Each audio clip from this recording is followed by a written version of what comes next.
Hey guys, this is a prop. Our white Series E with the K24 swapped 1049 at 74. Our GE Fit with the K24 1053 at 71 miles an hour. That's a problem. Today we aim to do something about it. We're heading to the dyno. Welcome to VTEC Academy. You're about to get schooled. VTEC Academy is Honda performance. So both of these cars are basically estimated to put out about 200 horsepower. Our white Series E feels fast. In fact, it's probably faster than this time right here. Now, we also have, of course, our K24 Fit. It's a different motor, but it's still rated at 204 horsepower. It should be as fast. Now, the problem may be our 5-speed transmission versus our 6-speed transmission, but I think there's more to be got from this. So we're going to take a trip to the dyno, see what kind of horsepower upgrades we can get with our Hondata Flash Pro, and then take it back out again and see what it'll do.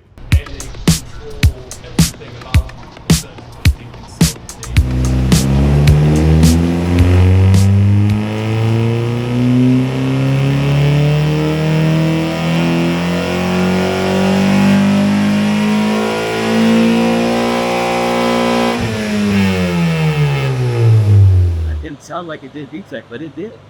Yeah, it doesn't sound like it at all. You can do it, you can hear it when you're driving it, but you don't, otherwise it's like transitionless, you know what I mean?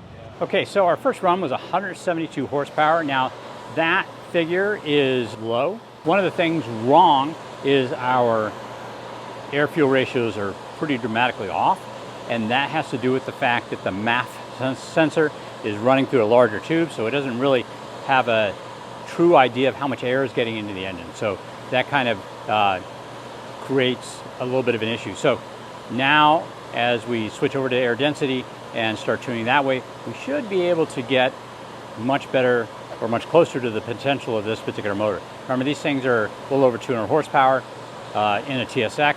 So 172 is a lot more drivetrain losses than we would expect. We'd expect to see somewhere in the 180s, high 180s, but we're getting ready to do a little bit of magic and tuning and see what we can do. This K24Z is very, very similar to that comes in the 2012 Civic Si. The main difference is the intake manifold. The RBC is the one that comes on the 2012 Si motors, and that one is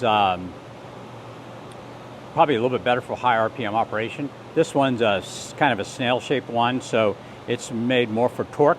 And remember, the TSX is a heavier car than what you would find on the Civic Si, so that's why the low-end torque is a little bit more critical. Plus, that same engine is used in automatic cars as opposed to in manual only like the 2012 Si is. So running it down at lower RPM probably happens a lot more, so the longer runner is going to effectively give us more torque. Now this opens up some interesting things because we could probably do, one of the main modifications we can probably do with this is actually changing over to the RBB manifold. This car is significantly lighter than TSX.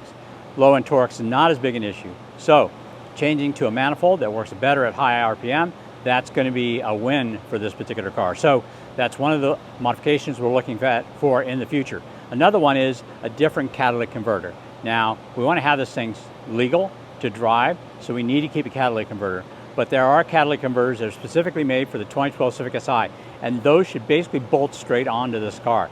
I believe that the dimensions of going through the tunnel and stuff should be close enough that we could use an aftermarket downpipe with catalytic converter, and we would have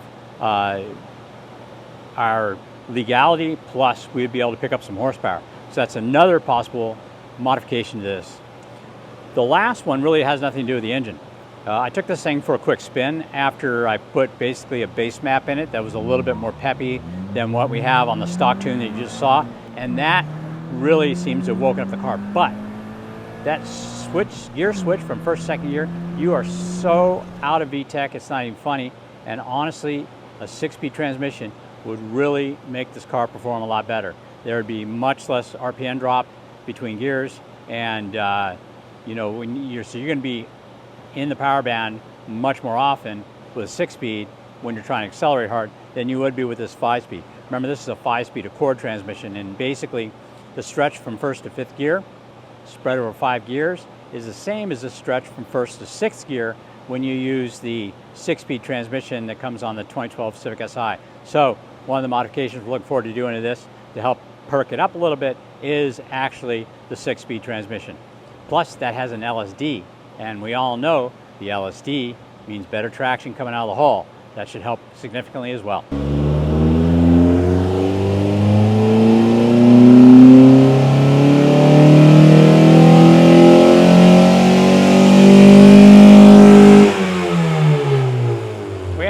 About 8 or 9 foot-pounds of torque. I'm not really sure what that translates to in horsepower, but we'll be able to check it out shortly.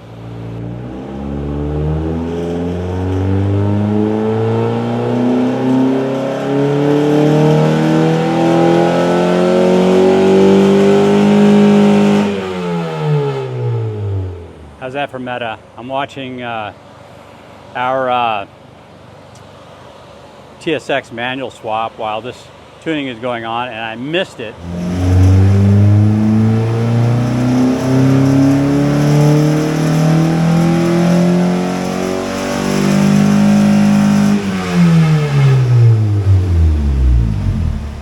All right, let's check in with what's going on so far. So far, he's just been doing all the tuning on the low lobe, and he seems to have picked up quite a bit of torque, so that bodes well for the high lobe.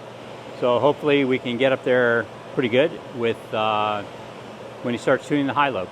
Right now on the low lobe, he was working on the air-fuel ratios because of our larger intake air tube, and at the same time he's working out the VTC, seeing how much cam advance or retard was needed in order to get it to do what we needed to do.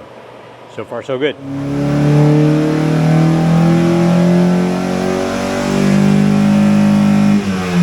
VTEC comes on at about 5,500 RPM, which seems to be a pretty good number for that. And he's mapping the VTC so it's advancing. And what winds up happening is at a certain point where you see our peak in the horsepower there at 165, what's happening at 166, what's happening at that particular point is it's starting to try to command beyond 30 degrees, and it's frozen at 29. So you have all this problem with the trow and everything where it just doesn't want to advance where he's asking it to advance. But then his cam timing is rolling back towards 15 degrees, and that's why you see that second peak, because that's a little bit more friendly for where the cam wants to operate. So the horsepower came back up again. So the 2012 SI maps don't work unless we get a 2012 SI camshaft and VTC. So we're going to go back and look at some of the tuning maps that have been done for TSX, which has the limited VTC on it, and see what they look like. And also, I mean, this engine came out of a car. It could honestly have been blown up once or abused, and maybe an Accord LX K24Z was put in. Same numbers, but it's definitely going to be a different engine, because that engine is only, I think, rated at 180 horsepower, not at 205, which is what the TSX is. So there could be further differences with this particular motor. What I am going to do is I'm going to look for an SI cam, and I'm going to look for a 50-degree VTC to go in this, and we'll change those out when we do the transmission.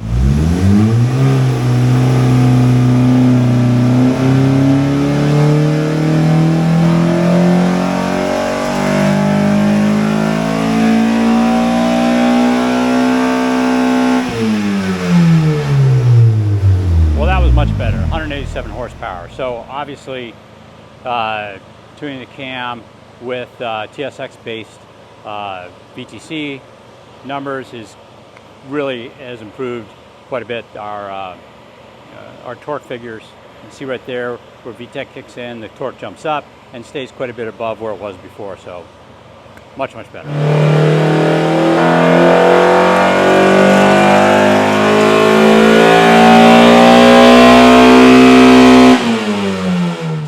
Crunchy at around 6,500 from just after VTEC to probably about, I don't know, I'll have to look at the RPM next time, but probably about 6,500 RPM. Looking it over, our little short ram air intake is getting air temps at about 165 degrees. So I think another good investment on this car is going to be a cold air intake. So we learned a few things today. Yeah. So, and I think I have a path to upgrade on this engine now too. You have a what? Path of upgrades. Okay. So you originally tried the 2012 SI parameters on it. Yeah, and that's what what I was happened? working with. Opened that file and then carried over some stuff to start with this file. Right. And what did you find out? It didn't work. Even though they look the same, it appears that they have a different intake cam and maybe exhaust cam, and they only have a 30 VTC, not a 50. Got it. So, and it has all the characteristics of the cam timing table of the smaller cams. So where it likes numbers 20 and below, not in an SI where we could go all the way up to 45 and it really works. Okay. So there's some distinct differences, even though they both say K24 Z7. You're right. You had at one point you had a dyno chart from that one. It was like 199, so that was pretty good Yes, horsepower. and that was the 14 SI that I was referencing. So okay. And then this is what happened when we had the high numbers from the SI in the VTC table. Oh yeah, and then just we killed came back to here with the low numbers and it liked it. Yeah, Yeah. quite a bit.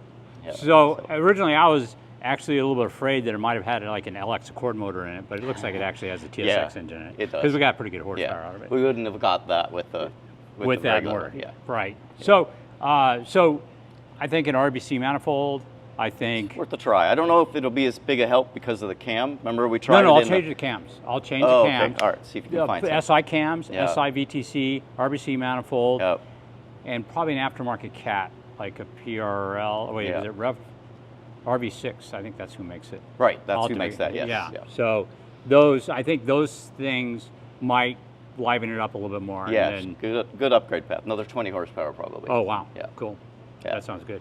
And a 6-speed. Yeah. But yeah, I'll wait till we put the 6-speed transmission in because the cowl is so low on this. I think in order to get the head might of the be valve difficult. cover off, I Yep. think it might require us actually to take You're the motor going out to of the car. find out, I'm sure. I am. So true. All right. Well, All right. cool. Well, thanks again. I appreciate all your You hard bet. work, and I'll be back in a month with a re-outfitted as a fit with a more like an SI motor. All right. And Looking actually forward have an to SI it. motor, but Okay. we'll just try to modify this.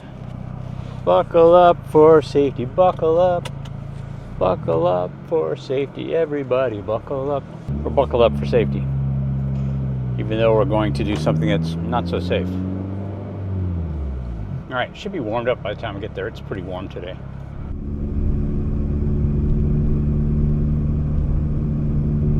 The first 8th mile of the day took me 35.27 seconds. I can safely say I'll beat that.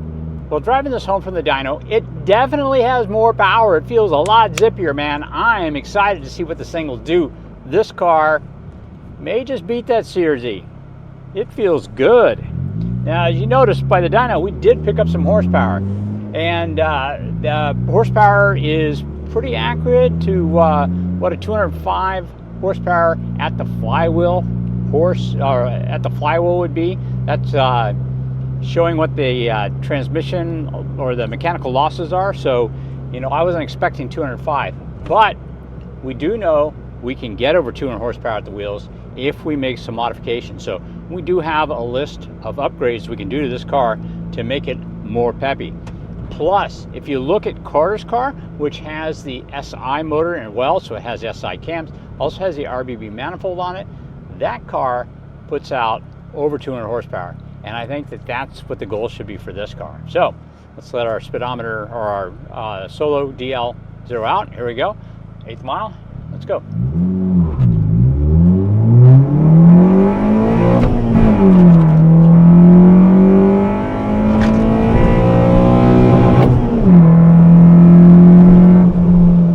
All right, not as good as our last run. That was a 1080.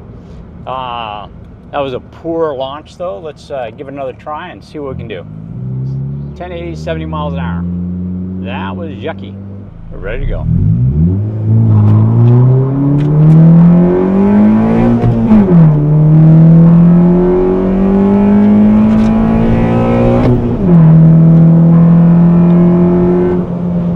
Oh, 1073. Not good, not good.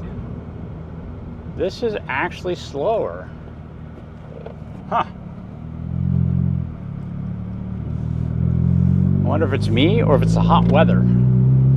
Gotta remember, last time we did this was months ago when the temperature was probably right around 80 degrees for the day. Right now it's 112. So we may just not be feeling the kind of horsepower this thing's actually capable of. Interesting. Have a check engine light. Well, back to the shop, see what's going on.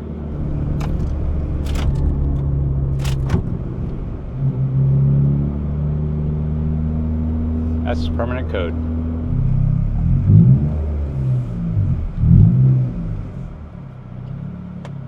That's the secret handshake. I rev it twice and the door opens.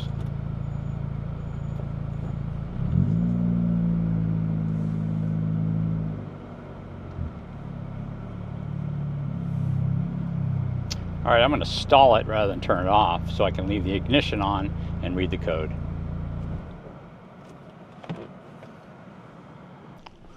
All right, let's open up the K-Manager software.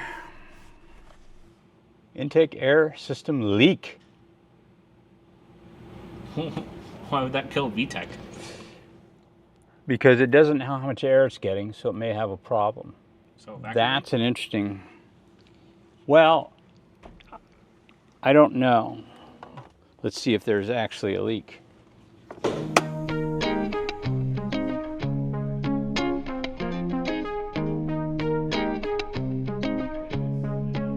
Okay, that is what I thought it was. There is more air entering the intake manifold than the mass airflow or MAP sensor would suggest. Okay, so when we tune this using air density as opposed to mass airflow. So what winds up happening is when you do that, you turn off the mass airflow sensor and you just use the temp air sensor that's in the same sensor. That along with the MAP sensor, and that should allow you to tune the engine and get the kind of horsepower you want. It's not going to be OBD or carb legal. It is going to be a little bit of an issue. So we need to explore this a little bit further and see why that's causing a code for an air leak. It should be that the mass airflow sensor is reconciling against the MAP sensor, and that's when it gets the mass airflow leak. For whatever reason, I thought we had the mass airflow sensor turned off, which should probably disable that code, but that's what we're getting. So going to require a little further investigation and see what's actually happening here. Anyway guys, thanks a lot. We'll see you next time. Bye.